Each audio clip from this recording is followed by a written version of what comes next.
Bonsoir. C'est formidable pour le Printemps des Poètes d'être à la médiathèque Françoise Sagan parce que je ne sais pas si il y a une autre romancière qui a autant mis les poètes à l'honneur, que ce soit Bonjour Tristesse, que ce soit Dans un an, dans un jour. Enfin, vraiment, on ne pouvait pas trouver meilleur endroit, intitulé plus emblématique pour ces 20 ans du Printemps des Poètes. Lorsqu'il a été question avec Carole Médrinal d'imaginer des choses, il semblait évident que Jacques Roubaud, qui était là dès l'origine, dès le spectacle d'ouverture il y a 20 ans, il y a même 21 éditions aujourd'hui, sur la scène du théâtre de l'Odéon, il est arrivé avec son petit cabas, comme il le fait toujours.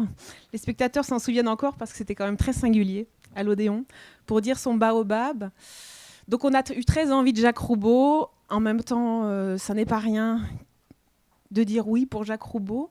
Un soir comme ça, au Débeauté, même en planifiant ça longtemps en amont. Et c'est une immense marque d'amitié, Jacques, que vous nous faites d'avoir dit oui à tout ce chambardement quand même, parce qu'il faut venir jusqu'ici. Oui. Et moi, ça me touche beaucoup parce que Jacques Roubaud est parmi les poètes qui se soucient le plus de ma santé. Et il s'inquiète toujours de mon côté surmené. Donc merci, Jacques. Une bibliothèque en plus pour le poète qui a si longtemps été au rendez-vous de la place R14 à la bibliothèque Richelieu, sous la coupole Labrouste. Il me disait tout à l'heure, j'avais oublié, R14 évidemment pour un mathématicien ça a du sens. Et quand il est poète en plus, ce sont le nombre des vers d'un sonnet. Et quand on sait qu'il a écrit Soleil du soleil, évidemment ça résonne longtemps. Tous les titres des recueils de Jacques Roubaud sont singuliers, baudelairiens parfois. La forme d'une ville, hélas, change plus vite. La forme d'une ville change plus vite, hélas, que le cœur des humains. Je pense aussi à tout ce qu'il a fait pour le théâtre, le Graal avec Florence Delay. Je pense à ses recueils de fables enfantines et pas du tout enfantines aussi. Voilà, nous sommes logés, le Printemps des Poètes qui fête ses 20 ans cette année, sous l'emblème de la beauté avec Enki Bilal et Rachida Brakni. Le Printemps des Poètes est logé à la bibliothèque de l'Arsenal, qui recèle également les archives de l'Oulipo. Donc tout d'un coup, tout ça a un sens gigantissime. Donc merci d'être aussi nombreux. C'est beau, cette salle comme ça, tous ensemble, pour célébrer Jacques Roubaud, que je vais confier à des mains merveilleuses, les filles du Loir, même si je me demande si confier à des belettes un poète qui a écrit « Je suis un crabe ponctuel », je ne sais pas si c'est très, très sérieux, mais allons-y. Merci beaucoup.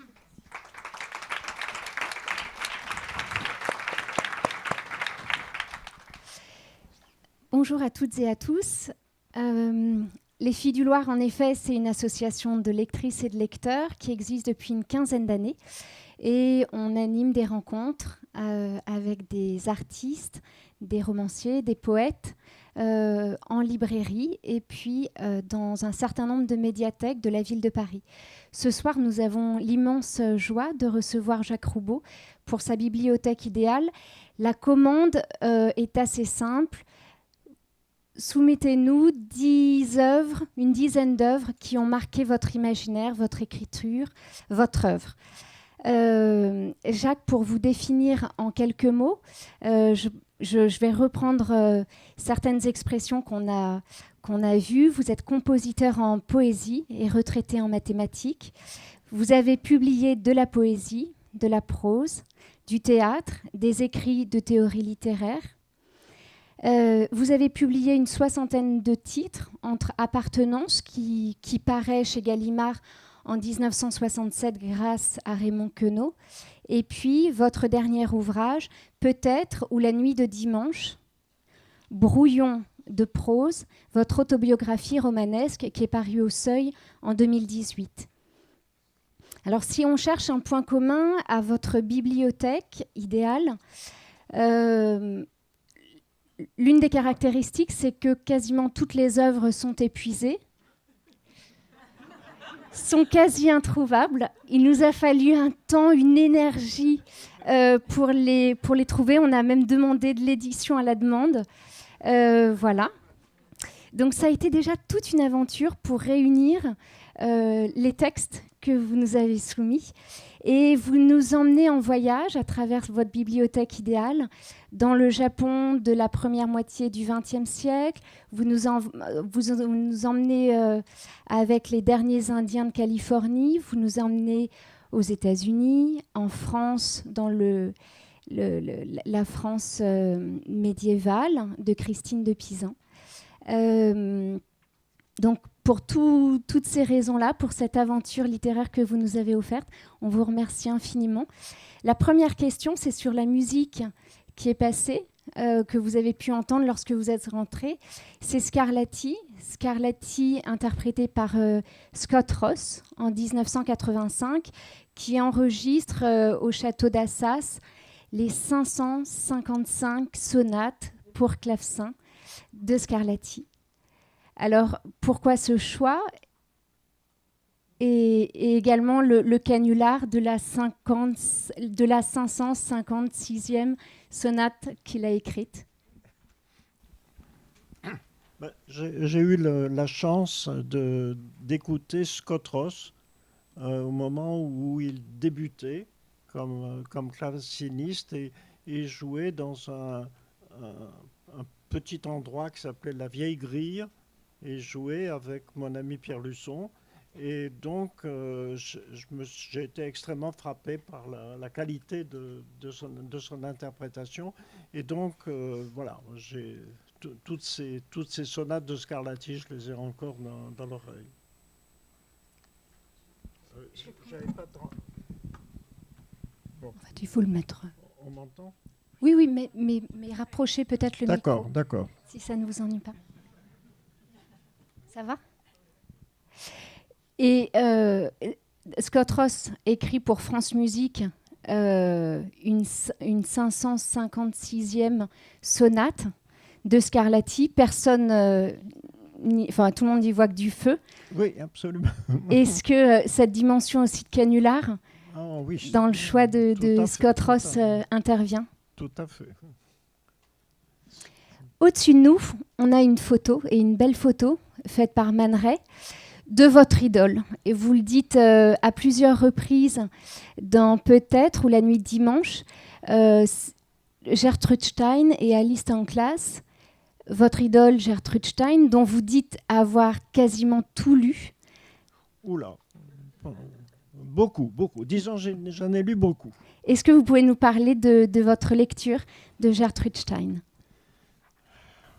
Bon, j'ai découvert Gertrude Stein un petit peu par hasard, et j'ai été tout de suite frappé par quelque chose qui me paraissait assez étonnant, c'est-à-dire la tranquillité avec laquelle Gertrude Stein composait, parlait et n'avait finalement pas peur de ne pas être entendue.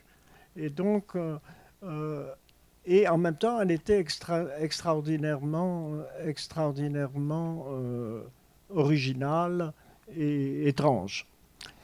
Donc, actuellement, beaucoup de gens ont entendu parler de Gertrude Stein parce qu'elle a un jour dit quelque chose qu'elle a répété plusieurs fois et qui est devenu une sorte de signature, presque une signature de Gertrude. Pour beaucoup de gens, pendant très longtemps, Gertrude Stein a été ça, et pas autre chose. Et c'est une rose est une rose, est une rose, est une rose. Alors c'est extrêmement intéressant parce qu'à la fois, elle a été extraordinairement connue à cause de ça, et d'ailleurs uniquement de ça, et en même temps, par la plupart des gens qui l'ont connue comme ça et qui retiennent son nom à cause de ça, sont incapables de voir qu'il y a 3 roses. La quantité, à un moment, je m'étais amusé à repérer un peu partout les gens qui faisaient allusion à Gertrude Stein pour montrer qu'ils connaissaient Gertrude Stein et qui disaient, on connaît sa phrase célèbre, une rose est une rose est une rose. 2. Jamais 3. Et le plus extraordinaire, c'est c'est la notice sur Gertrude Stein, je pense que c'est celle de Wikipédia, hein, je ne suis pas absolument certain, mais elle est tout à fait remarquable et qui cite cette parole fameuse de Gertrude Stein de cette façon-là. Voilà. C'est un moyen presque, disons, parfait de savoir que quelqu'un n'a jamais lu Gertrude Stein.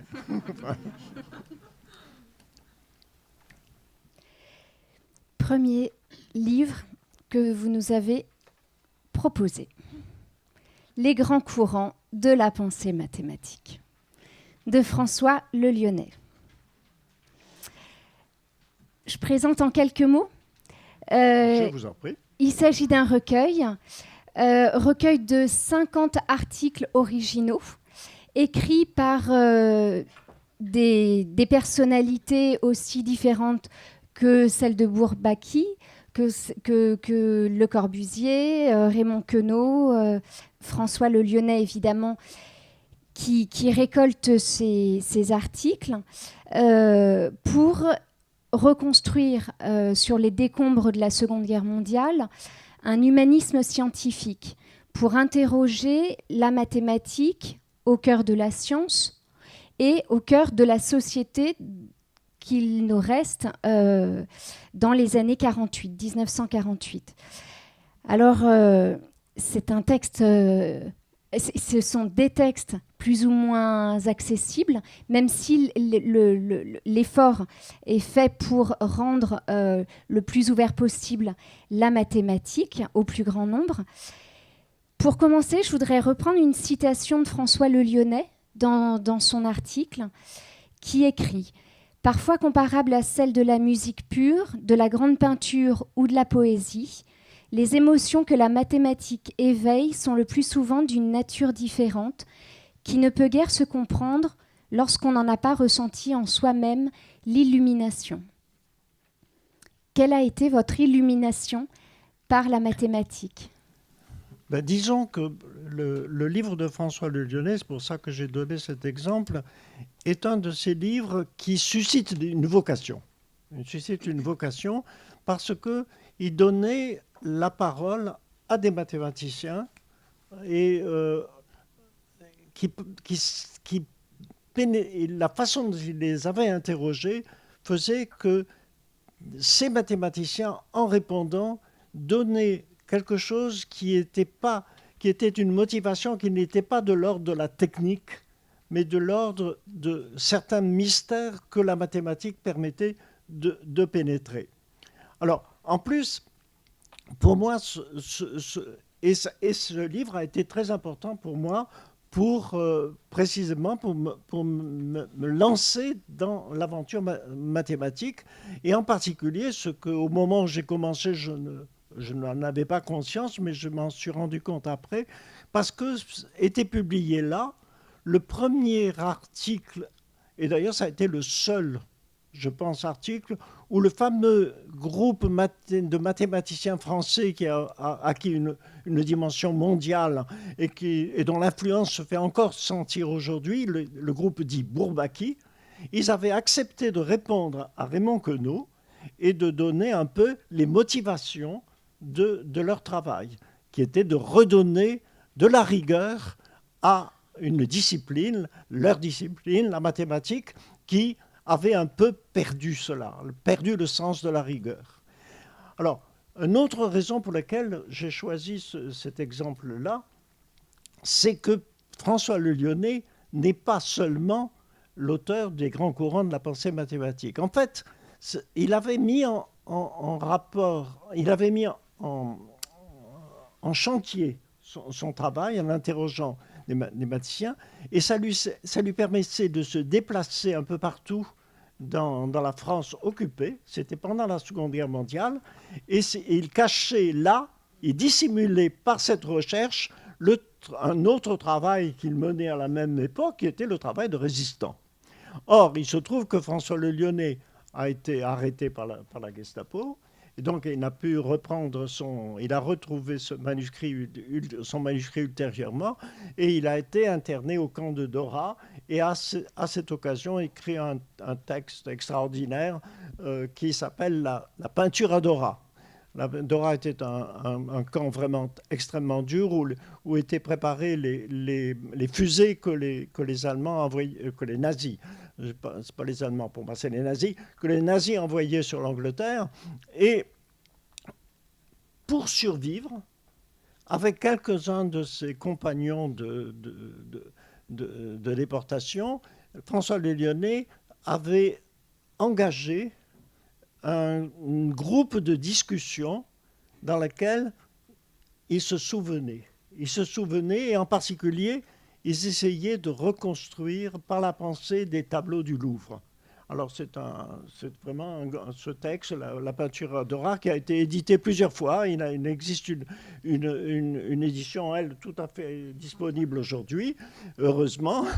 Et vraiment, et pour moi, les deux sont tout à fait liés. C'est quelque chose qui m'a aidé pour ma vocation en mathématiques, et c'est aussi quelque chose qui était pour moi un hommage à François Le Lyonnais. Alors il se trouve, et je voudrais insister sur ce point, que ce livre, Les grands courants de la pensée mathématique, a certaines analogies assez importantes avec quelque chose qui s'est produit au cours de la dernière, je ne sais pas si c'est un an ou deux, et que je ne peux que rendre hommage au journal Le Monde d'avoir, de manière régulière, publié des petits fascicules qui étaient consacrés à des grands génies mathématiques.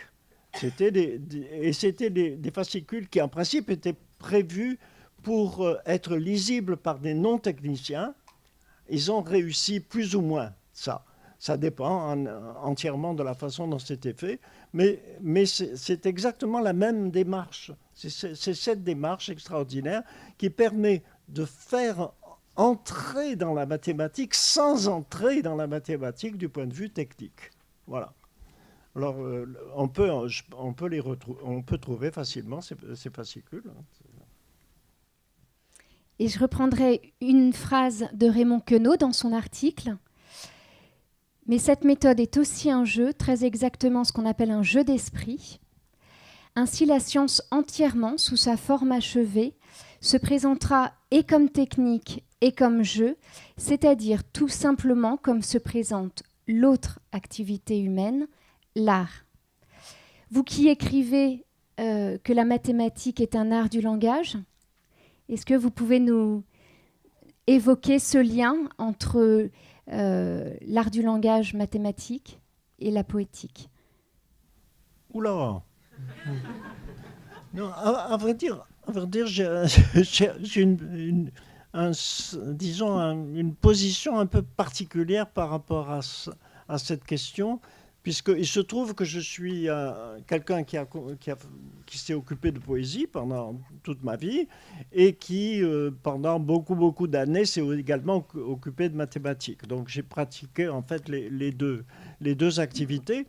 Et pour moi, il y a absolument rien à voir entre la mathématique et la poésie. Ils sont vraiment à deux pôles opposés des activités.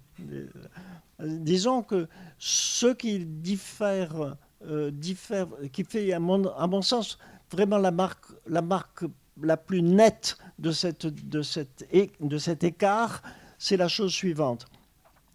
Si vous me dites, je vous dis un poème, et vous me demandez, qu'est-ce que dit votre poème? Ben, je ne peux pas répondre à ça, sinon je vous redis le poème. Voilà. Et si ça ne va pas encore, je peux bien le dire une troisième fois. Autrement dit, mon idée, c'est que d'une certaine manière, on peut poser à un poème des tas de questions savantes et importantes. Parce qu'il y a des mots qu'on ne comprend pas, on peut vous les expliquer, on peut expliquer comment c'est fabriqué, comment les vers sont, etc. Mais essentiellement, un poème n'est pas paraphrasable. On ne peut pas le paraphraser. En revanche, si je vous présente le théorème de Pythagore, enfin un théorème que tout le monde a abordé dans sa scolarité éventuellement, eh bien, il existe un nombre incalculable de fois, de manières différentes, d'expliquer qu'est-ce que c'est que ce théorème, qu'est-ce qu'il veut dire. Et en fait, la mathématique ne progresse qu'en refaisant, en réexpliquant constamment ce qu'elle a fait. Et donc la mathématique, elle, est essentiellement paraphrasable. Donc il y a vraiment, c'est pour moi deux pôles tout à fait opposés. Alors, on connaît votre goût pour le Moyen-Âge, pour l'art des troubadours, auquel vous avez consacré une grande partie de votre œuvre. Mais c'est une poétesse que vous nous avez proposée, Christine de Pisan, qui est une figure assez unique de femme de lettres au Moyen-Âge, qui a composé au tournant des XIVe et XVe siècles et qui est peut-être davantage connue aujourd'hui pour sa Cité des Dames, une œuvre allégorique dans laquelle elle imagine une ville idéale où les petites filles seraient instruites et où les femmes pourraient gouverner. Et vous nous avez proposé son recueil « 100 ballades d'amants et de dames », composé au tout début du XVe siècle. J'insiste sur le terme « composé », car l'auteure elle-même revendique la structure de cette œuvre qui n'est pas simplement une addition de poèmes lyriques qui chanteraient l'amour malheureux d'un amant et d'une dame, mais qui construit une histoire, construit un récit, où les chiffres comptent. Il y a 100 ballades. Au départ, un homme aime une femme. Elle se refuse. Ballade numéro 10, amour intervient en faveur de l'amant. Ça fonctionne, ça marche même très bien, puisque la dame aime, cède et offre ses baisers. Et c'est le début des problèmes et le début des souffrances. Donc ce recueil est construit autour de ces chiffres qui sont très importants au Moyen-Âge, qui ont une symbolique. Et la contrainte formelle n'est pas sans rappeler le goût que vous avez pour les chiffres et la mathématique. Alors, la ballade est une forme fixe. Comment pourriez-vous nous expliquer le fait que vous ayez choisi de nous proposer des ballades et pas des sonnets, dont vous êtes très friand? Et comment expliquez-vous votre goût pour la forme fixe? Je voudrais d'abord répondre sur Christine de Pisan. Sur Christine de Pisan, il se trouve que Christine de Pisan est une personne extraordinaire et qui, s'étant trouvée veuve avec des enfants, étant obligée de les nourrir, s'est consacrée à la composition littéraire. Et donc, elle a eu une vie très difficile pour ça. Et elle est extraordinairement savante. Alors, il se trouve que là pour aujourd'hui, j'ai bénéficié d'une chance parce que jusqu'à maintenant, enfin, à part celui que vous avez cité, de Christine de Pisan, dans son œuvre, la plupart des œuvres de Christine de Pisan, et en particulier cet extraordinaire livre des 100 ballades, n'était disponible qu'en édition savante. Bon. Mais c'est pas ce qu'elle aurait voulu. Elle voulait être lue et entendue. Et donc, heureusement, là, ce qui se passe ce soir coïncide avec le fait que très récemment, quelqu'un qui est Jacqueline Cerchilini-Toulet, une personne très savante, qui a fait l'édition de Villon dans la Pléiade, qui s'est consacrée à Guillaume de Machaut, vient de publier dans une édition évidemment extrêmement accessible, puisque c'est le Poésie Poche de Gallimard, vient de publier ses 100 ballades d'amants et de dames. Et c'est une véritable merveille. Parce que l'introduction est remarquable et il y a une version... Bon, enfin, on a vraiment tout ce dont on a besoin pour se passionner pour cette œuvre de Christine de Pisan se trouve dans cette édition. Et la ballade? Voilà. La ballade, c'est une de ces formes, de l'époque médiévale qui, d'une certaine façon... est héritière, c'est une forme héritière de la grande forme qui a été celle des troubadours d'abord et ensuite des trouvères, leurs continuateurs et rivaux français. Et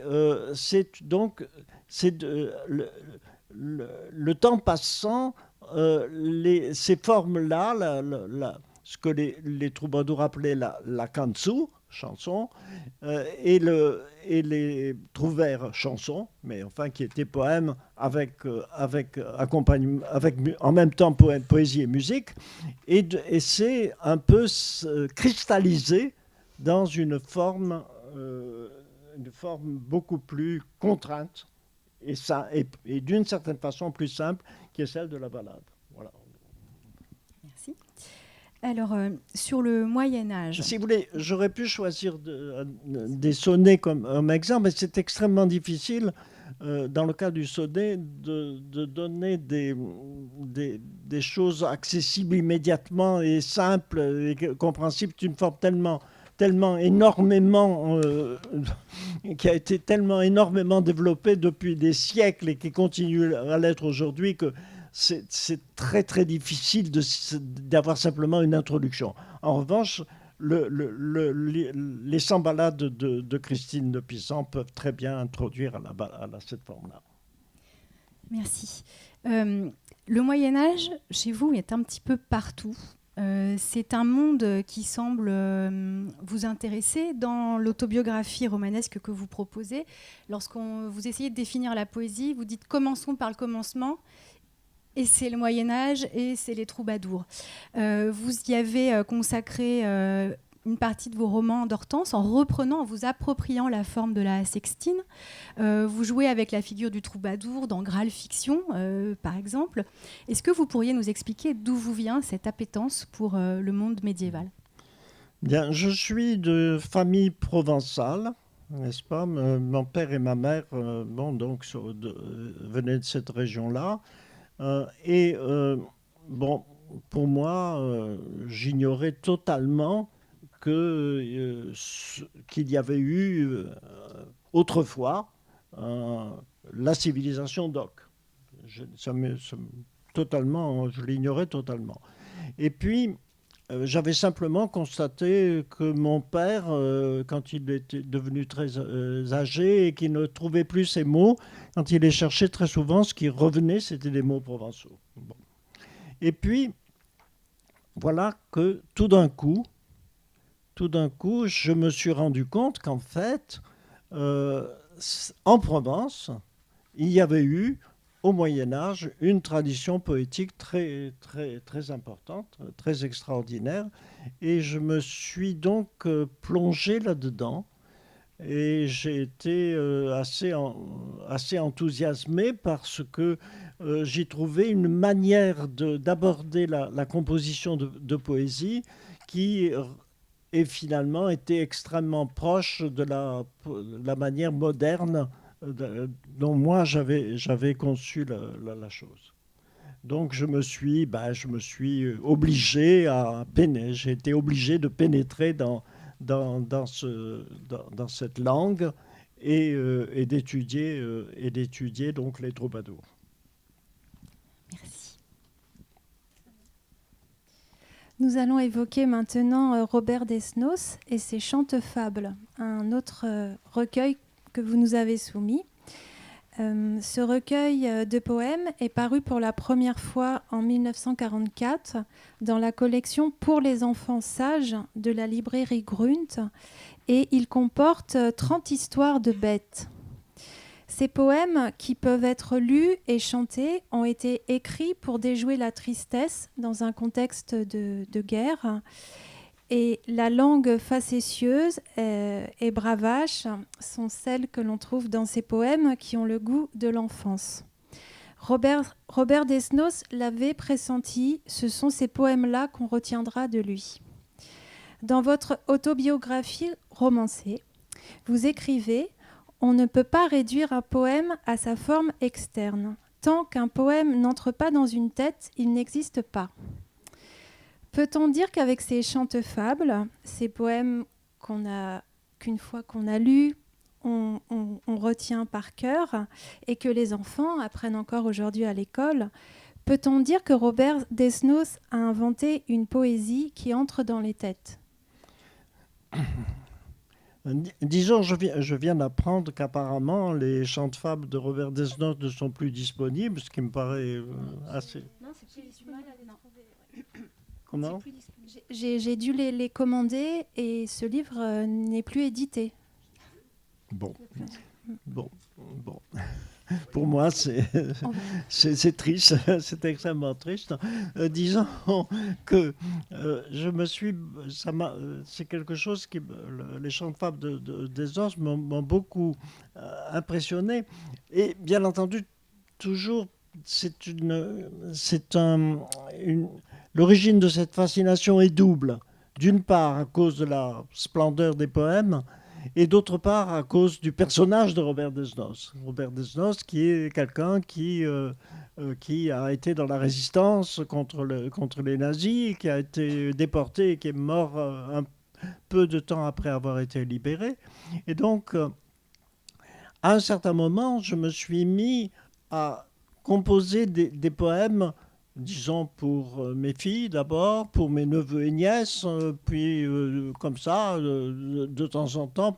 Et c'était les poèmes de Desnos ont été pour moi un point de départ, fondamental. Je ne sais pas, je les avais appris autrefois, mais en ce moment je perds la mémoire. Mais par exemple, pour faire ma barbe, se dit le blaireau, graines de rhubarbe et graines de poireau, pour faire ma barbe, je veux un blaireau. Par mes poils de barbe, s'écrie le blaireau, graines de rhubarbe, graines de poireau. Pour faire ta barbe, t'auras pas ma peau, prends donc un poireau. Voilà. Bon. Je pense que ma restitution n'est pas tout à fait exacte, mais enfin, c'est le problème de la transmission orale. Cette transmission orale est évidente dans toute la poésie médiévale. Hein. Les poèmes commencent à apparaître et ensuite ils sont entendus, puis restitués avec des erreurs ou des innovations, et ils se déplacent comme ça dans les oreilles qui les écoutent. Alors, on a le sentiment que cette chose-là n'existe plus. En fait, Desnos est un bon exemple, à mon avis, un bon exemple du fait qu'on ne devrait pas oublier complètement cela. En effet, j'ai dit, Robert Desnos a été déporté, libéré du camp où il était, et il se trouve que 2 étudiants tchèques qui ont visité le camp et ont pu parler avec lui, et c'était des étudiants qui connaissaient le surréalisme, donc qui connaissaient Desnos lui-même en tant que poète surréaliste, et donc ils ont allé lui parler. C'était juste avant qu'il meure, et ils ont recueilli ce qu'ils ont dit être le dernier poème de Robert Desnos. Alors, bien entendu, je sais qu'avoir autrefois polémiqué avec mon regretté ami Pierre Lartigue, que bien entendu, ce n'est pas le poème que Desnos avait écrit, mais c'est le poème vraisemblablement, comment dire, c'est ce que ces 2 étudiants tchèques ont retenu de ce que Desnos avait dans la tête au moment où il leur a dit, et l'ont transmis. Et ce poème-là, à mon sens, est plus beau que l'original. Et donc, c'est vraiment un exemple du fait que faire passer la poésie par la voix et l'envoyer dans les oreilles et qu'elle se déplace d'oreille à bouche de ceux qui la reçoivent est une manière qui, à mon sens, qui a encore un sens aujourd'hui. Et avec ce même goût de la facétie et des jeux de mots, vous avez vous aussi écrit des poèmes pour la jeunesse. Vous évoquez dans votre autobiographie romancée le poème du chat, par exemple, et vous nous racontez cette anecdote de votre petite fille qui l'apprend en classe et qui a bien du mal à convaincre ses camarades que ce poème est écrit par son grand-père. Ah oui, je suis en correspondance avec elle. Disons, c'est une version moderne de Madame de Sévigné. elle a 7-8 ans, hein, elle a 7-8 ans, mais je sais parce que sa mère m'a envoyé des photos d'elle en train de préparer une réponse à une lettre que je lui ai envoyée. Alors elle a des papiers, elle fait un brouillon, elle corrige, et enfin voilà. Et donc j'ai perdu le fil de ma pensée. Le chat et l'anecdote de Voilà. votre petite Donc, fille. un jour, comme ça arrive dans quelques classes comme ça, puisque j'ai fait pas mal de poèmes pour enfants, et il y a quelquefois ils sont communiqués aux élèves dans des classes. Donc l'institutrice de Cali lui fait lire ou réciter mon poème sur le chat. Quand on est chat, on n'est pas chien, enfin voilà, on est ça. Et à ce moment-là, Cali intervient en disant « C'est mon grand-papa qui a écrit ça ». Oui, d'accord. Alors, il se trouve que le jour même, elle reçoit une de mes réponses à ses lettres, qui sont moins préparées que les siennes. Moi, je ne suis pas épistolairement aussi doué qu'elle. Et donc, toute contente, le lendemain, elle est venue et elle a fait comprendre qu'elle avait raison. Elle était très contente.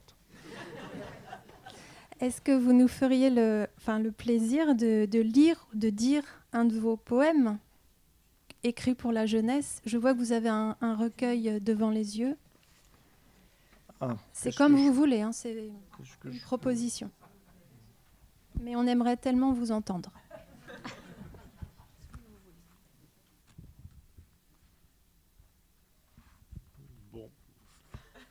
J'ai écrit en fait, j'ai fait plusieurs petits livres de poèmes comme ça, et il y en a un qui s'appelait Les animaux de tout le monde. C'était des animaux qui généralement sont connus des différentes personnes. D'ailleurs, et puis il y a aussi ensuite j'ai fait un autre petit livre de poésie de ce genre consacré à des animaux qui ne sont pas très connus, qui sont même très souvent connus seulement des naturalistes. Et donc, ça s'appelle les animaux de personne. Voilà, les animaux de personne. Et alors, je l'ai fait parce que ces malheureux animaux, évidemment, eux les autres, les animaux connus, ils ont des tas d'admirateurs, des gens qui parlent de eux, on leur raconte leur histoire, tandis que ceux-là, ces animaux de personne, personne ne parle d'eux. Alors, voilà. Alors, je vous en lis un, alors. Le Nyctipithèque d'Uruculi. Les orangers bougent dans l'orangerie, les pastèques coulent dans le vent coulis, près du Nyctipithèque d'Uruculi. Le ramier roucoule comme le courlis dans la discothèque, le nid, le tapis du Nyctipithèque d'Uruculi. Le Rio Paraguay s'écoule et s'enfuit, se roule en boule dans les éboulis, le Nyctipithèque d'Uruculi. Il a peur du rouge, du feu, des bougies. Quand les mouches le touchent, il pousse des cris. Le Nyctipithèque d'Uruculi, pour lui, point de foule, de boule, de roulis, le pec ou la bec, il reste au pays, le Nyctipithèque d'Uruculi. Tous ces animaux existent. Hein. Et alors, ces animaux de personnes ont attiré l'œil d'un musicien nommé Philippe Baudin, qui m'a récemment envoyé un message en me disant voilà que j'ai obtenu un gros contrat et je leur ai proposé 9 de mettre en musique 9 de vos animaux de personnes.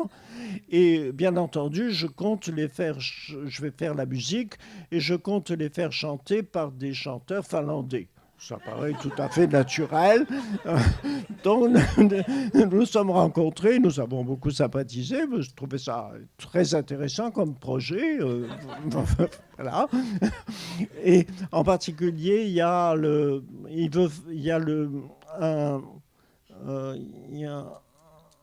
quel est oh là là, je n'arrive pas à retrouver celui pour lequel il veut faire un tango. Hein? Voilà, c'est le mouton à grosses fesses, qui est un animal assez peu connu, et parce que ces animaux de personnes, pour les soutenir, quand j'ai publié le livre, chacun d'eux, je l'avais dédié à quelqu'un. Et j'avais dédié le mouton à grosses fesses à mon ami Claude Reyes-Journoux. Et donc, Philippe Baudin a l'intention de faire un tango avec le mouton à grosses fesses. Je pense que ce sera très bien, surtout chanté par des Finlandais, bien entendu. Voilà. Merci. Alors, un nouveau titre de votre bibliothèque idéale. Cette fois, nous nous éloignons et nous allons vers le Japon, qui semble vous offrir un ailleurs poétique assez inspirant, tant du point de vue de la forme que du point de vue de l'esthétique qu'il propose. Vous avez traduit, adapté et je dirais presque adopté des formes poétiques japonaises comme le tanka. Et vous vous êtes inventé une forme plus personnelle du haïku que vous avez nommé le trident.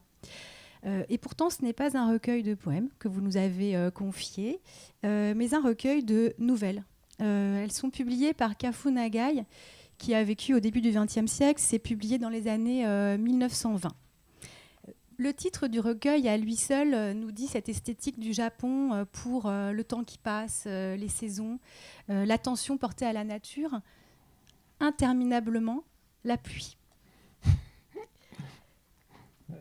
D'expérience, oui. Alors, il est composé de 3 nouvelles qui ont pour cadre le Tokyo des années 1910-1920.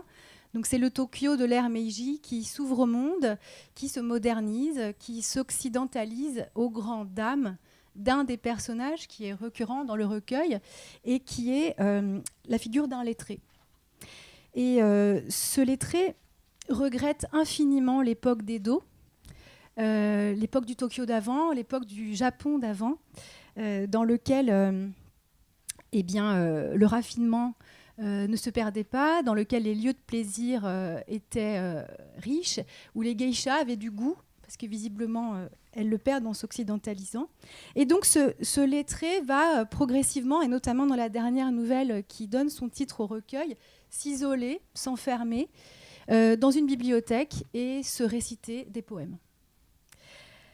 Alors, est-ce que vous pourriez nous parler de cette poésie japonaise et de l'intérêt qu'elle semble susciter chez vous, notamment du point de vue, j'y reviens encore, mais de la forme fixe, et cette fois de cette forme courte qu'est la poésie japonaise? Alors, il se trouve qu'à un certain moment, je suis devenu mathématicien et j'ai eu un maître qui avait enseigné au Japon. Et qui, quand il était au Japon, avait appris à jouer un jeu extraordinaire qui était le jeu de Go. Bon. Et d'ailleurs, pour devenir son élève, on m'avait prévenu quand lui ai eu la timidité, enfin l'audace dans la timidité de demander au professeur Chevalet s'il pouvait me donner un travail mathématique de recherche. Voilà.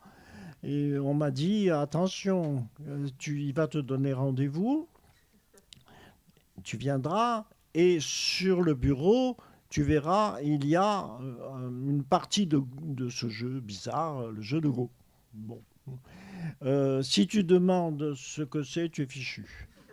Voilà, parce qu'il voudra, pour être son élève en mathématiques, il faudra absolument que tu apprennes le Go. Voilà. Donc, je me suis intéressé au Go et donc j'ai appris à jouer avec le professeur Chevalet et puis je me suis mis au travail aussi en mathématiques, si, bah, quand même. Hein, voilà, il n'y avait pas que le Go. Hein, bon. Et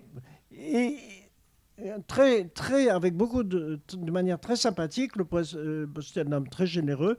Le professeur Chevalet m'a donné des exemplaires d'une revue publié en anglais par l'association japonaise de Go, la Nihon Ki-in. Bon, et alors, j'ai commencé à regarder ça. Bien sûr, c'était très intéressant pour progresser du point de vue technique, mais surtout que très fréquemment, pour illustrer un point de stratégie ou de tactique, ils avaient recours, ils citaient un poème.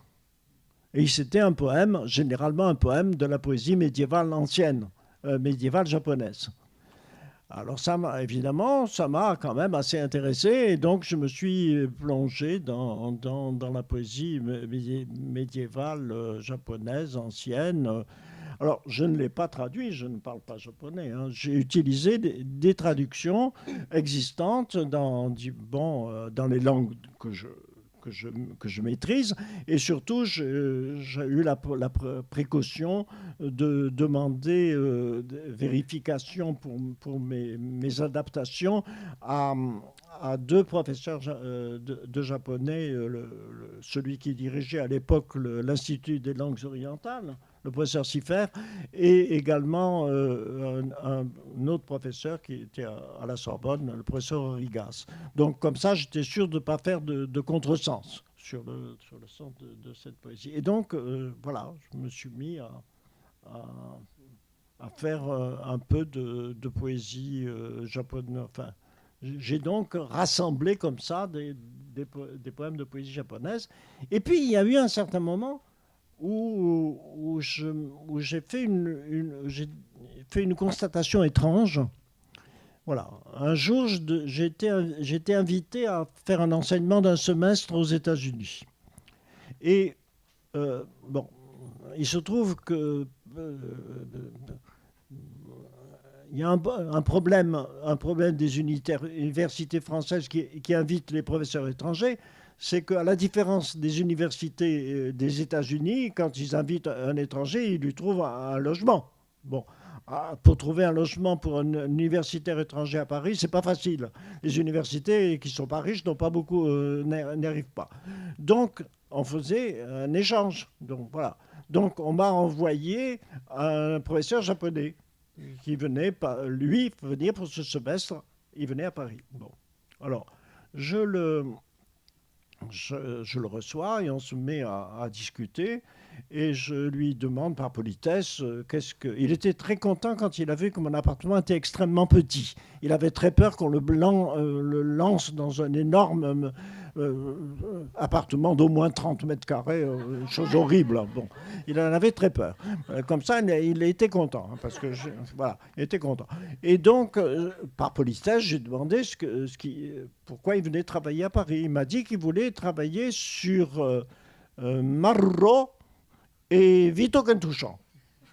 Bon, alors j'ai pas très bien enregistré sur l'époque, mais ça m'est resté dans l'oreille jusqu'à ce que je découvre que Marro, c'était Malraux, et Vito Cantuccian, c'était Wittgenstein. Bon, je n'ai pas éclairci les rapports qu'il voulait établir entre Malraux et Wittgenstein, c'est pas le problème.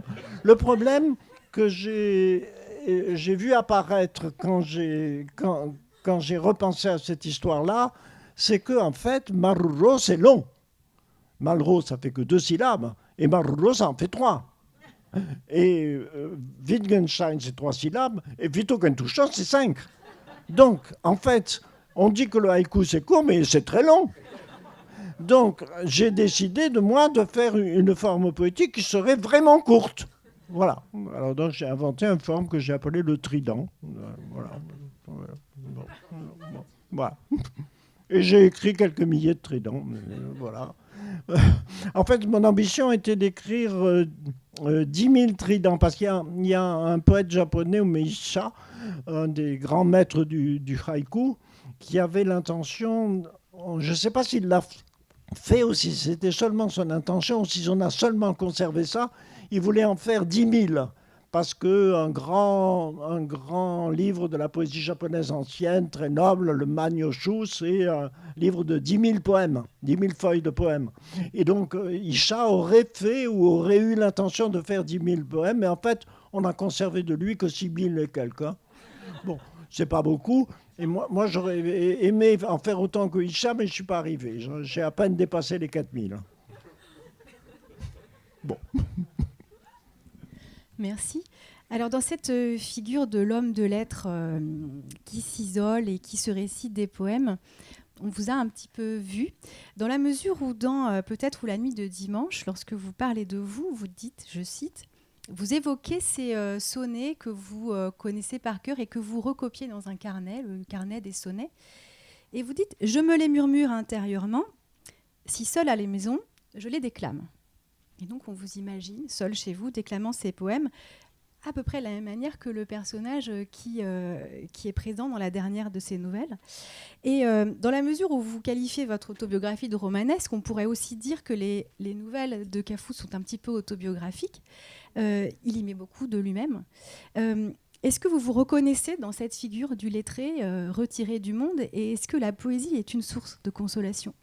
Non, pas vraiment, mais en fait, j'ai choisi Kafou parce que c'est quand même assez intéressant de voir que la manière dont Kafou s'est comporté il y a deux choses qui m'ont attiré vers Kafou. D'une part, son livre le plus connu, qui a été autrefois, je ne sais pas s'il est encore disponible, je commence à me méfier. Il était dans une collection prestigieuse, la collection de UNESCO d'œuvres représentatives qui s'appelle La Soumida. Donc son livre le plus connu, c'est La Soumida. La Soumida, c'est le fleuve qui passe à Tokyo. Et moi, j'ai beaucoup marché le long de la Soumida quand j'ai fait des voyages à Tokyo. Et évidemment, toujours accompagné du livre de Kafou, parce que évidemment, c'est plus la même Soumida que du temps de Kafou. Bon. Mais Kafou m'a intéressé par quelque chose qui, précisément, dans le long commentaire que l'édition de Interminablement la pluie est faite par le traducteur, explique la position de retrait de Kafou. En effet, il y a eu, dans les années 1900 je crois que c'est vers 1910, peu importe pour la date exacte, il y a eu quelque chose qui, d'une certaine manière, ressemble un peu à l'affaire Dreyfus, dans la mesure où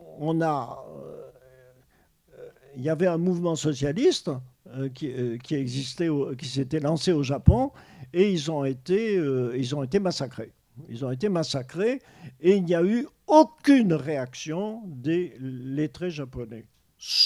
Et Kafou a décidé à ce moment-là de se retirer. Et il n'a plus voulu, à la suite de ça, il n'a plus voulu participer à ce monde.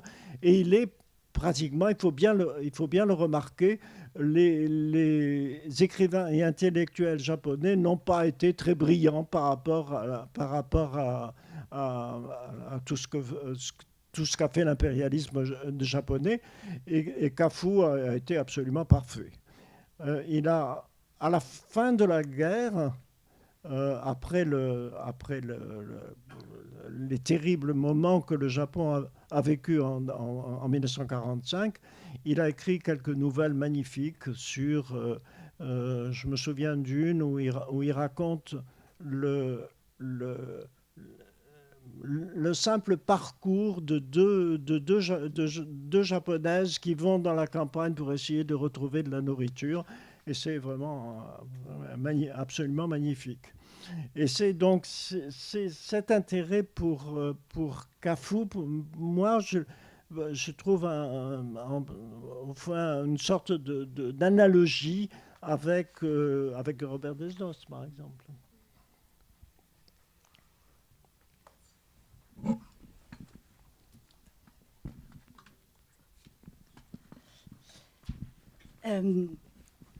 Alors là, on va changer de continent. On va aller en Amérique latine avec Ishi. Mais avant de parler un peu d'Ishi... non, c'est pas l'Amérique latine, Ishi. L'Amérique du Nord, oui, pardon, excusez-moi. C'est la Californie. J'ai eu un moment de ça commence d'angoisse. Bien. Oui, justement, je voulais revenir un petit peu quand même sur cette bibliothèque idéale que vous nous avez proposée. Ce qui apparaît vraiment, c'est cet esprit curieux que vous avez. Vraiment, cet esprit curieux des voix. Et du coup, Ishii, je tiens à dire aussi qu'il est épuisé. Voilà. Paraît en 1961, traduit en français en 63, quelques années plus tard. Donc Ishii, sous-titre Le Testament. Alors il y a plusieurs sous-titres selon les traductions. Testament du dernier Indien sauvage de l'Amérique du Nord. Écrit par Theodora Gruber, la femme de l'anthropologue, d'accord. Donc ce testament est écrit bien longtemps après la mort de son mari. Donc il s'agit d'un testament, très rarement Ishii prend la parole. Alors Ishii, il entre dans la civilisation blanche en 1911. C'est le seul survivant d'une tribu indienne dénommée Yana qui a été exterminée. C'est le dernier donc à parler la langue de cette tribu et à maîtriser, on va dire, des arts, de techniques de fabrication qui datent de l'âge de fer. Il est recueilli donc par le Muséum d'anthropologie de l'Université de Californie, par l'anthropologue Alfred Louis Gruber, où il s'efforce là de transmettre tout son savoir-faire, cette culture disparue, ou en tout cas sur le point de disparaître. Ce qui donne à Ishii dans ce livre le statut quand même d'une archive vivante, où l'on essaie de reconstruire, tant bien que mal, avec les outils que l'on a, son histoire, une micro-histoire justement de la disparition des Indiens de Californie, hein, et l'histoire d'Ishii. Alors Ishii, ce n'est pas son vrai nom, son vrai prénom, ça signifie homme, parce que dans la être humain, dans sa culture, on ne donnait pas son prénom comme ça à des étrangers. Alors, la question de ce livre, il y a plein de questions qui quand on lit ça, c'est pas facile. La première partie, c'est vraiment sur l'histoire d'un génocide, hein, vraiment. Ah, absolument, oui. Pas caché du tout. Dans les années 1860 et 1870, les Blancs de Californie ont décidé d'exterminer les Indiens qui se trouvaient là. Hein, ça, c'est clair. Il n'y a pas le moindre doute à ce sujet. Ils ont résisté très, très violemment. Hein. Ils ont résisté très violemment. Oui. Ah oui. Jusqu'à ce qu'ils soient abattus. Ouais, voilà. Donc, quand on lit ce livre, il y a quand même la question de la mémoire, du silence, hein, de la nécessité de recueillir la langue d'Ishii, qui est, en fin de compte, le seul dépositaire, le dernier locuteur. Et à l'instar de Gruber, je dirais presque, vous avez entrepris aussi une anthologie, Partition rouge, avec Florence Delay, tout à fait, qui est donc une anthologie de poèmes et chants des Indiens d'Amérique du Nord. Recueil de voix, d'une multitude de voix de différentes tribus. Alors je voudrais, pour commencer, que vous nous parliez justement de la genèse de ce projet, s'il vous plaît. Je voudrais revenir sur Ishii. Il y a quelque chose de très important.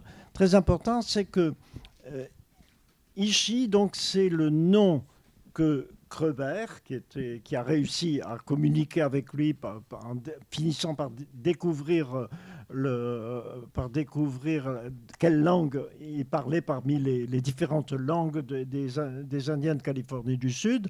Et donc, Ishii, il faut dire, il s'était rendu à un shérif parce qu'il avait passé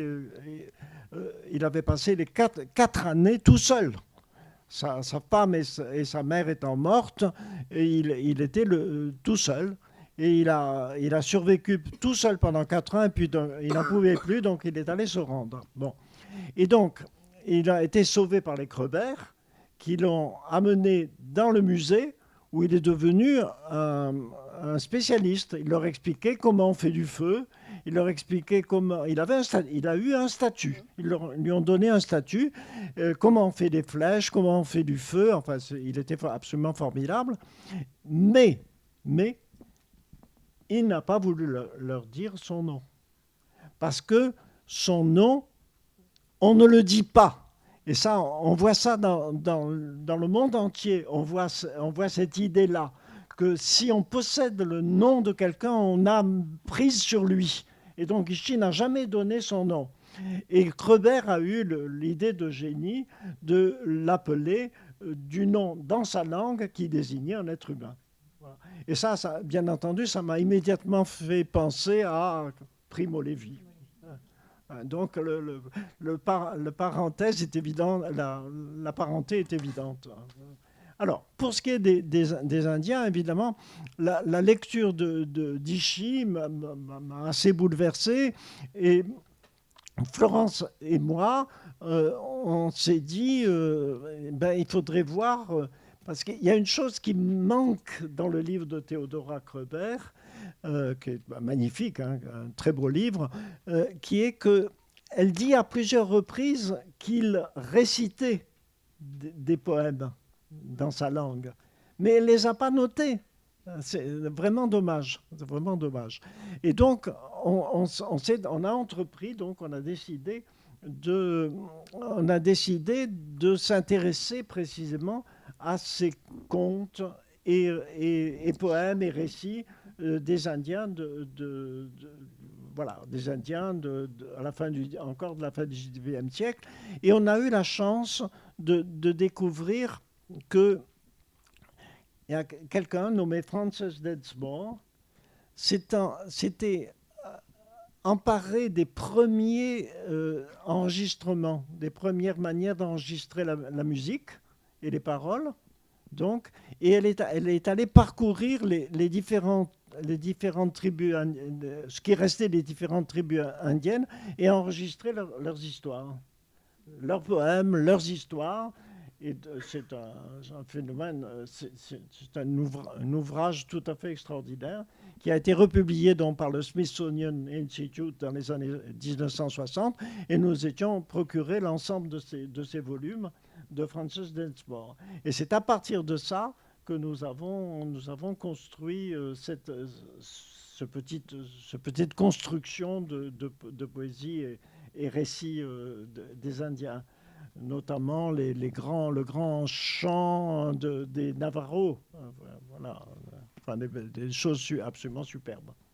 Vous voulez nous lire quelque chose? J'ai le livre.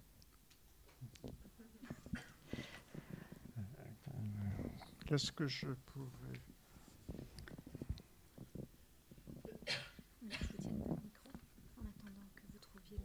Oui.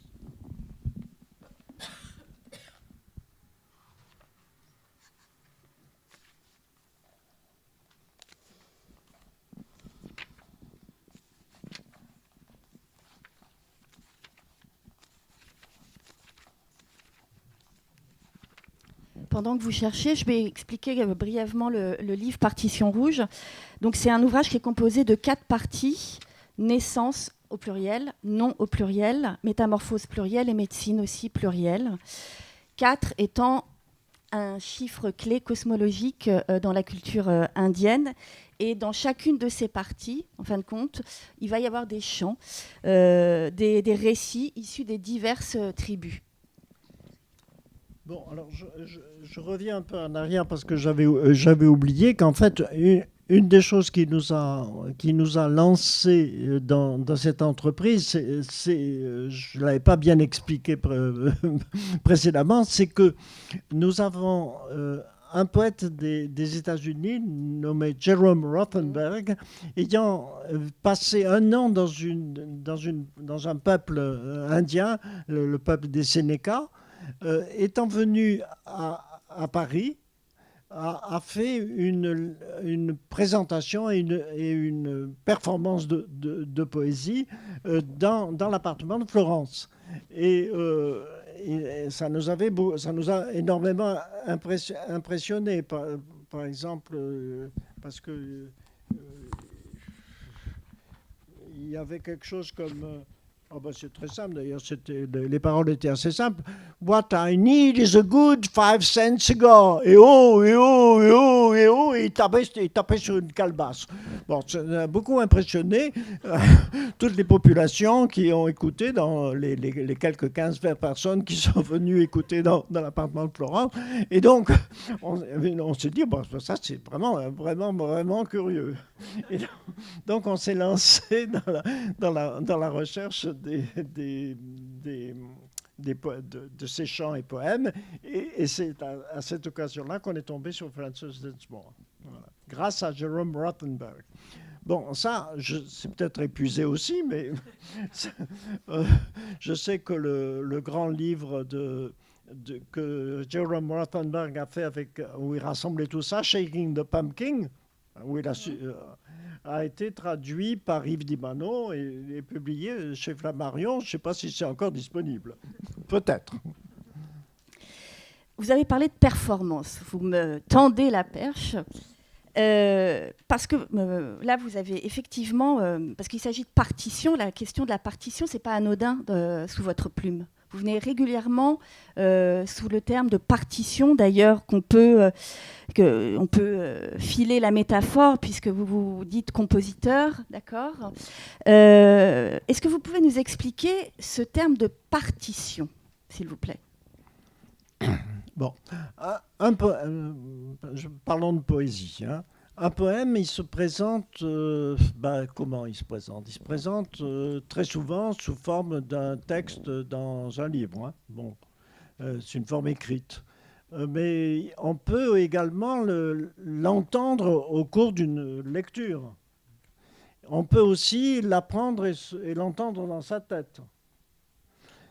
Toutes ces manières de faire exister un poème représente ce que moi j'appelle la partition. Hein.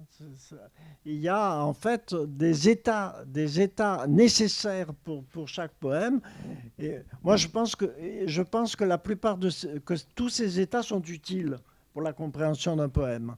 C'est-à-dire un état écrit, un état oral, avec oral O-R-A-L, mais oral A-U-R-A-L, c'est-à-dire à l'oreille, c'est-à-dire le dire, l'entendre, voilà, et tout ça est dans sa tête. Et ces états-là, tous ces différents états, sont des choses qui permettent, à mon avis, de saisir un poème. Et je pense qu'un poème n'est vraiment saisissable que si on tient compte de ces 4 états. C'est pour ça que je ne suis pas d'accord avec une tendance qui a été assez répandue, qui est celle de ce qu'on appelle la poésie orale. Hein. La poésie orale parce que, disons, le fait de... comment dire le fait d'avoir des oreilles n'oblige pas à nous crever les yeux. C'est clair, hein? Voilà. Il y a des passages savoureux dans votre autobiographie romanesque. Vous pouvez nous lire un passage sur la performance, alors sur la mort de la poésie. Hein. Ce serait intéressant de lire sur la mort de la poésie. De là à, peut-être, si c'est pas trop long, la fin. Si c'est pas trop long. Je dois lire quoi? À partir de là. À partir de là, jusque-là. Et je m'arrête à performance. Alors, qu'est-ce que j'ai bien pu écrire, moi? Ah là là là là. À la place du slogan « Mort de la poésie », on trouve maintenant un autre slogan « Non, la poésie n'est pas morte, la poésie est ailleurs que dans les poèmes tels que je les ai décrits et tels qu'ils continuent à être composés. » Cet ailleurs est très variable. Pour un ancien président du Conseil français, c'est l'Europe. Pour d'autres, c'est le coucher du soleil. On propose aussi de manière plus affirmée la chanson, le rock, etc. Des versions plus élaborées, plus nettement dirigées contre la persistance de la forme poésie telle que je l'ai décrite ont été mises en avant dans les pages dites culturelles des journaux, par exemple le rap. Et très récemment aussi le slam, dont les praticiens français revendiquent leur désir d'apparaître comme les vrais poètes du XXIe siècle. Enfin, il y a ce qu'on appelle la poésie de performance. Développée en France et ailleurs depuis les années 50, elle trouve aujourd'hui un écho dans la presse qu'il avait ignoré pendant un demi-siècle. Cette soudaine faveur entre dans la même stratégie d'effacement de la poésie. Sous le nom de poésie de performance, on rencontre un peu de tout, de la musique, de la déclamation, du théâtre, de la gymnastique, du cri primal. Et tout cela s'accompagne d'un mépris de l'écrit. C'est ce que je disais sous une forme un peu condensée il y a pas longtemps. Là. Cela se comprend si on met sur une page ce qui se présente dans ce genre de poésie. Quand cela contient des mots d'une langue, on est en présence d'un texte d'une médiocrité absolue et lire cela engendre un ennui mortel. Moi, je n'ai rien contre ces pratiques qui, dans quelques bons cas, donnent naissance à du spectacle de qualité. Mais pourquoi donner à cela le nom de poésie et pas un autre, performance tout court, par exemple ? La raison, il me semble, est simple, bénéficier de l'aura qui reste associée au mot poésie, ce que j'ai nommé son effet fantôme. En effet, fantôme, ce n'est pas moi qui ai inventé ce terme, mais il est dû à un excellent poète nommé Yannick Liron.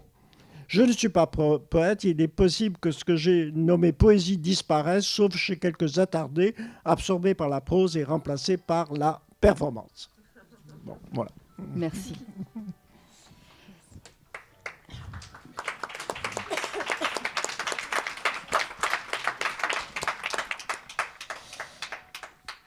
On va bientôt finir cette rencontre avec un dernier livre. Alors, 80 fleurs de Zukowski.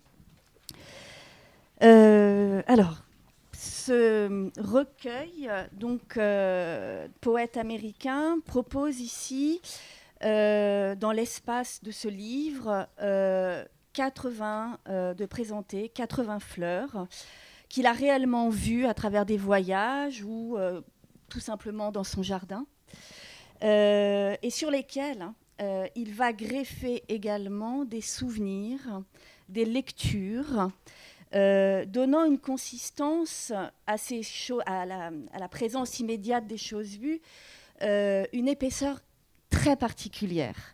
Et à cela s'ajoute alors un souci du langage très particulier, effectivement, puisqu'il y a un dispositif formel. Alors là, j'ai compris pourquoi ça vous avait plu. Une métrique extrêmement rigoureuse et qui est de l'ordre de 5 mots par vers. Pas simple, hein. Une contrainte assez intéressante, mais un espace de liberté. Une syntaxe totalement déréglée. Vous avez une proposition de poème dans la fiche, un sens totalement brouillé, créant des compositions de mots avec des tirets. Et alors, quand même, quand on parle de poésie, je pense qu'il faut d'abord quand même parler de sens. Le sens. Le sens en poésie. Je sais que c'est quelque chose, justement, vous n'avez pas voulu devenir enseignant pour ne pas justement expliquer le sens des choses. Mais en poésie, je pense que c'est quand même quelque chose d'important de venir s'intéresser, de se questionner sur le sens et obligatoirement sur le lecteur. Et d'ailleurs, vous vous intéressez au lecteur. Alors, parce que dans ce poème, la question du sens, on est malmené en tant que lecteur quand même. Il y a une dérobade heureuse, mais quand même. Donc, il faut s'attacher. Et j'ai trouvé, vous avez quand on vous lit, tout paraît simple, la poésie paraît simple. Et surtout, c'est que si on ne comprend pas, est-ce si grave? Ou en tout cas, vous nous rassurez. Vous avez un passage, je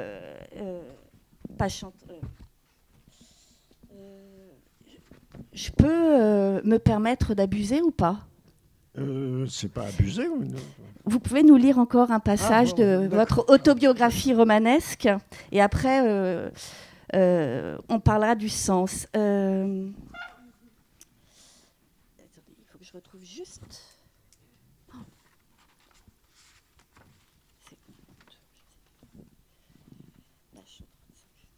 C'est une banalité. Vous voyez où c'est.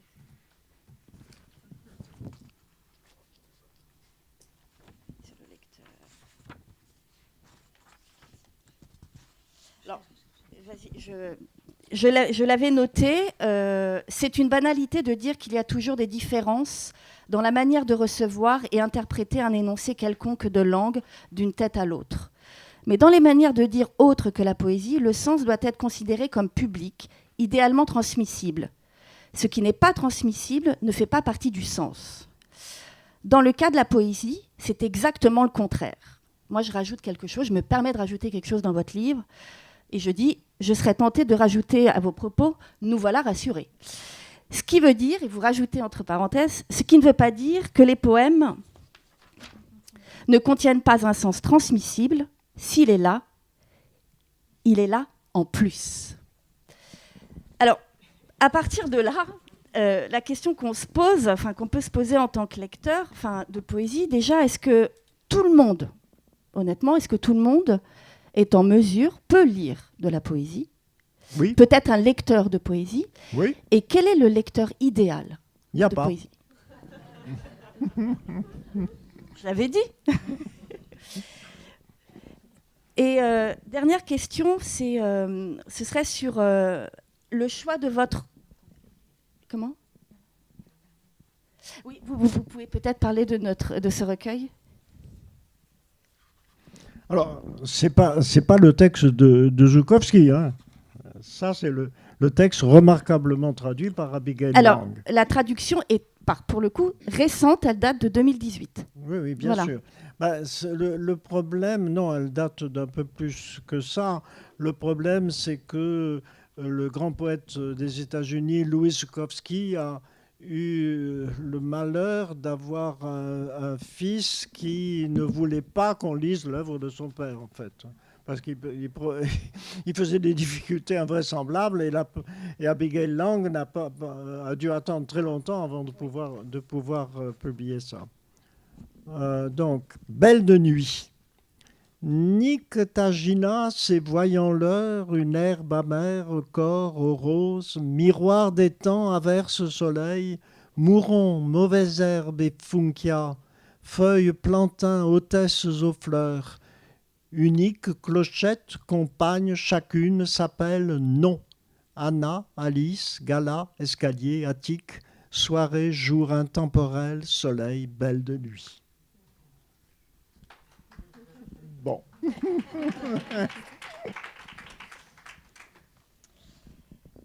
Et donc, ma dernière... Quelle est la question? Ah ben non, mais vous avez répondu par rapport au sens. Là, voilà, et puis voilà, c'est... S'il est là, il est là en plus. C'est le dernier... je ne sais pas si c'est vrai, en tout cas c'est Alice Toklas qui le raconte, Alice vient la voir, Gertrude qui va être opérée, elle n'a pas survécu à l'opération, et lui dit What is the answer? Dit Gertrude. Et pas de réponse. Then what is the question? Bon. Donc, en dernière question, on aurait voulu revenir sur ce que vous appelez le choix de votre langue. Vous expliquez que vous avez choisi de consacrer votre vie à la poésie. Et vous écrivez un très beau passage. Alors là, je vais peut-être réussir à vous faire lire et à trouver la bonne page. Justement sur cette entreprise, ce choix de langage poétique. Père et fils, le début. Jusqu'où? Jusqu'à...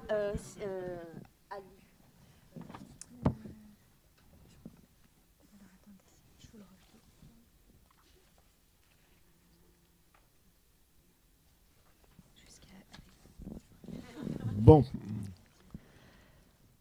Père et fils est le titre d'un roman d'Ivan Tourgueniev que l'auteur de ces lignes, c'est moi, a lu, comme d'autres romans de cet auteur en traduction anglaise, ainsi qu'il décida, c'est moi, il est question de moi là, à 18 ans de le faire pour lire les œuvres romanesques composées en des langues qu'il ne maîtrisait pas.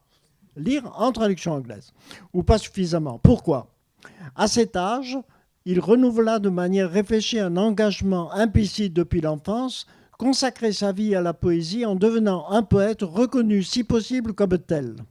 La poésie ayant son lieu dans la langue, la langue principale de ses poèmes étant le français, il jugea, et je le dis en son nom, ce qui, quand on y songe, est assez outrecuidant de ma part, puisque je vous parle à la passe de quelqu'un qui a bel et bien disparu depuis à peu près 70 ans, il jugea qu'il lui fallait protéger son bien, la langue qui n'était vraiment la sienne que par la poésie, la préserver du mieux possible de l'universel reportage, comme dit Mallarmé.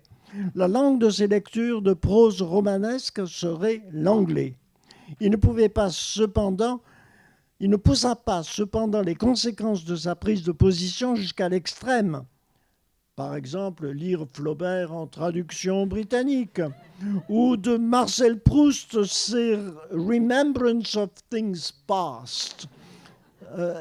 Je remarque d'ailleurs là, on a évincé outre-Manche le vieille traduction de Scott Moncrief, Remembrance of Things Past, mais on a fait un nouveau titre qui s'appelle In Search of Lost Time, qui me fait irrésistiblement penser à un traité d'économie politique déplorant les heures de travail perdues dans l'industrie à cause des grèves. Il lut, c'est-à-dire moi, je lus Tolstoï, Tourgueniev, Gorky, Oblomov, Gogol, Lermontov, Pouchkine, Eugène Onegin dans la traduction de Nabokov et bien d'autres, mais pas Dostoïevski à l'exception de l'idiot, car mes 2 années d'études de la langue russe aux langues étaient insuffisantes. Limitons-nous à l'exemple du russe. Je me suis fait comprendre, j'espère, étrange individu j'étais alors, je suis d'accord avec vous.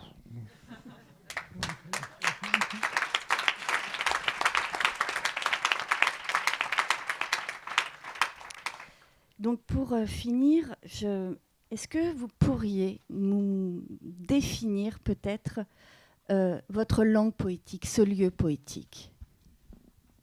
Comment vous définiriez votre langue poétique? C'est la langue que l'on trouve dans mes poèmes. Bon, c'est du français, mais c'est un français à part particulier, le mien. Voilà. Merci.